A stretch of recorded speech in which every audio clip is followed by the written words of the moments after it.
इस बात को लेकर दिलचस्पी होती है कि जब मैं अटल जी के एरा तक देखता हूं इलेक्शन या संसद में चर्चा का विषय, तो मैं एक सम्मान देखता था। ये आज की जनरेशन में मुझे नेताओं में मिलता है। मुझे लगता है ऑफ द रिकॉर्ड भी इनके रिश्ते अच्छे नहीं है ज्यादातर लोगों के, खासतौर पर बड़े लोगों के। एक्चुअली बहुत अलग कर दिया गया। जैसे मैं नया पार्लियामेंटेरियन हूँ, मैं 3 साल से पार्लियामेंट में हूँ। एक तरफ सत्ता पक्ष के लोग बैठ रहे हैं, एक तरफ विपक्ष बैठ रहा है।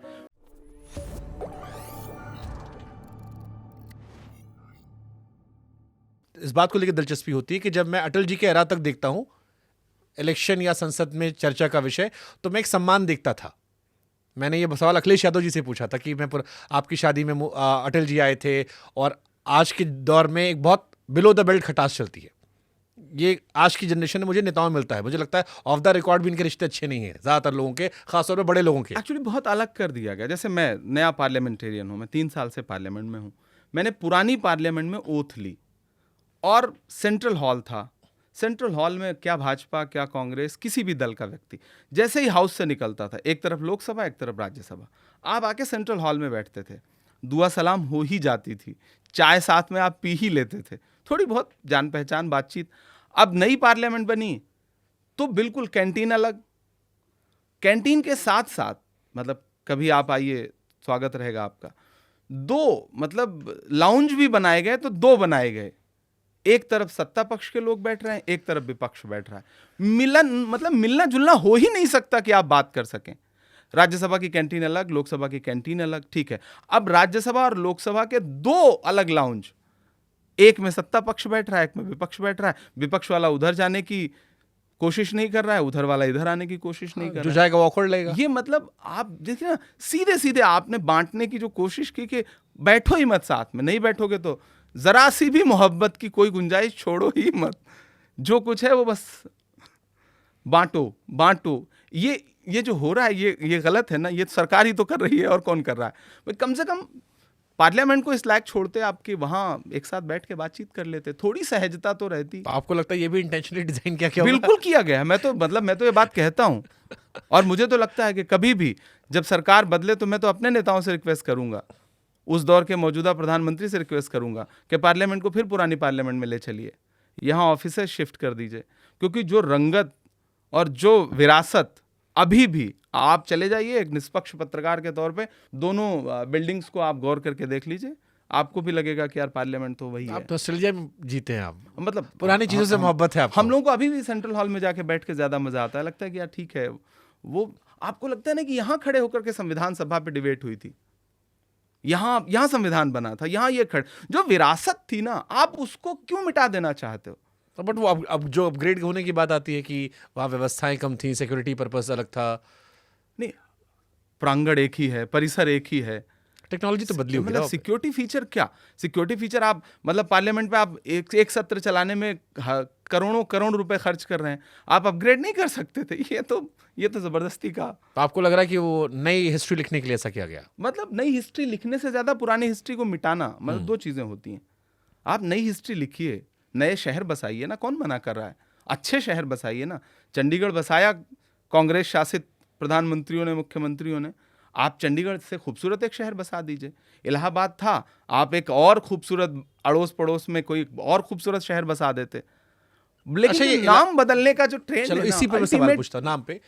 मैंने मोहन यादव का भी इंटरव्यू किया था, मैंने टीवी में योगी जी से भी बात की, और कई सारे नेताओं से जब सवाल पूछते हैं कि आप नाम क्यों बदलते हैं, खासतौर पर उन जगहों का नाम जहां पर मुस्लिम नाम है, आप उससे नाम बदलकर हिंदू नाम क्यों करते हैं, ये सवाल। तो उनका तर्क ये होता है कि एक जगह की पहचान अलग थी, बीच में आक्रांता है, नाम बदला, हम नाम बदल नहीं रहे हैं, हम पुराने नाम को रिस्टोर कर रहे हैं।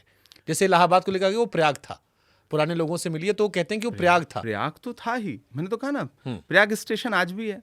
मैं जब पहली बार प्रतापगढ़ से ट्रेन पकड़ के आया था तो प्रयाग घाट स्टेशन पे उतरा था, इलाहाबाद स्टेशन पे नहीं। तो वो तो 2001 में पहले भी था ना। तो ये कहना कि हम रिस्टोर कर रहे हैं, रिस्टोर नहीं कर रहे हैं, आप अपनी एक एजेंडा, अपनी एक पॉलिटिक्स जो है वो इस्टेब्लिश करने की कोशिश कर रहे हैं। अच्छा, ये कहना कि आक्रांता, नाम से आप कैसे डिसाइड करोगे।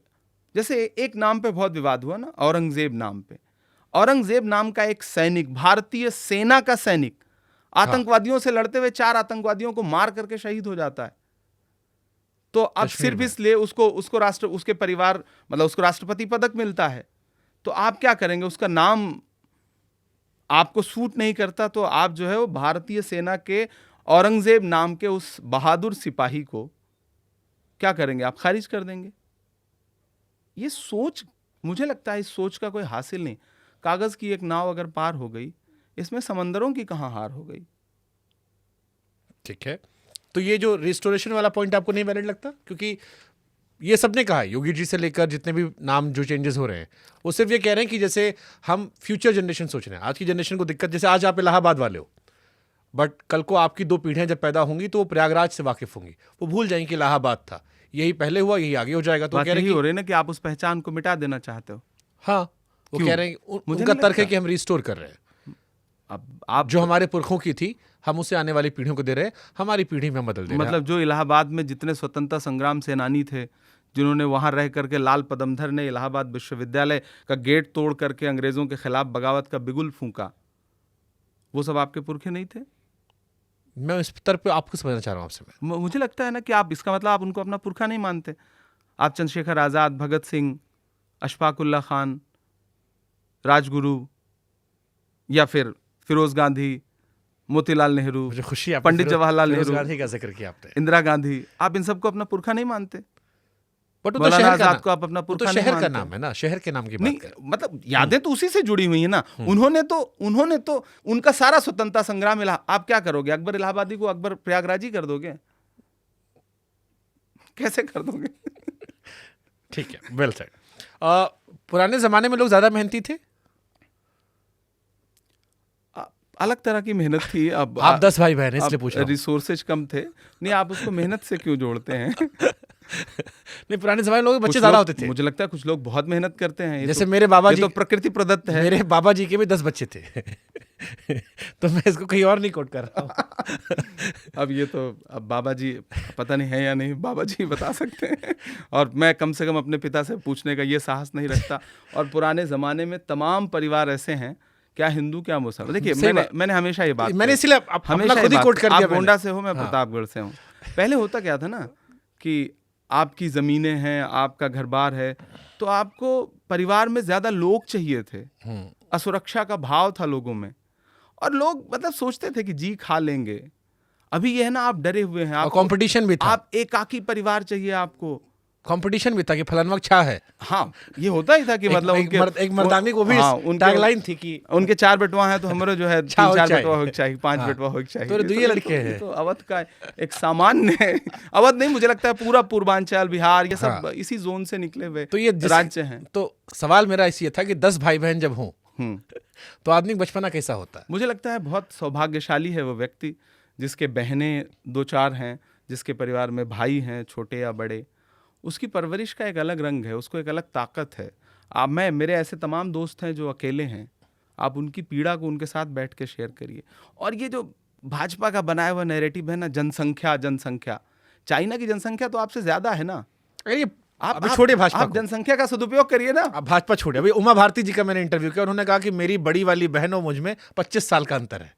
तो मैं जिंदगी भर उनको मम्मी समझती रही, अपनी मम्मी को दादी समझती रही। आप अडवाणी जी को, खुद प्रधानमंत्री जी, मतलब कई भाई बहन हैं, और ये अच्छी बात है। मुझे लगता है कि आप मतलब, अरे छोड़िए, हम आपको जानना चाह रहे हैं, आपका एक्सपीरियंस क्या होता है? आपके सबसे बड़े वाले आप में कितना अंतर एज गैप? नहीं, ज्यादा एज गैप नहीं है। मेरी बड़ी बहन है, वो 2.5-3 साल बड़ी है मुझसे। सबसे जो बड़ी है? हाँ, सबसे बड़ी, सेकंड में हूँ, बाकी सब मुझसे छोटे हैं। तो सबसे छोटे वाला कितना गैप है? नहीं, मतलब बस अब 2-2.5 साल का गैप मानते हैं। तो 2.5 साल मानते हुए 10 साल हो गया हमारा, 20 साल हो गया होगा। तो वो, और लेकिन वो बड़ा अच्छा है ना, मतलब आप, तो क्या फन होता है वही हम थोड़ा जानना चाह रहे हैं। हमारे जैसे मतलब आप आपस में ही भाई बहन के बीच में लड़ते झगड़ते आप बच जाते हैं, आप समाज में लड़ते झगड़ते नहीं हैं। ये सबसे पहला फायदा तो ज्यादा भाई बहन होने का ये होता है कि आपके पास घर में ही भाई बहनों से लड़ने का समय है। आपके पास ये समय नहीं कि आप समाज में जाकर के लड़ाई कर सके। तो ये सबसे पहली चीज़ है। दूसरी चीज़ ये कि आपको एक अलग तरह का आत्मबल मिलता है, एक अलग तरह की ताकत मिलती है। भाई जो है वो ताकत होता है, बहनें जो है वो आपको जो भाव देती हैं ना, आपको इंसान बनाए रखती हैं। आपको कैसा एक समाज, आपको महिलाओं के साथ, औरतों के साथ, बेटियों के साथ, बहनों के साथ कैसा बिहेवियर करना है, मुझे लगता है कि ये आपको इस तरह के जो बड़े परिवार हैं, जहाँ ज़्यादा भाई बहन हैं, वो परिवार आपको सिखाते हैं।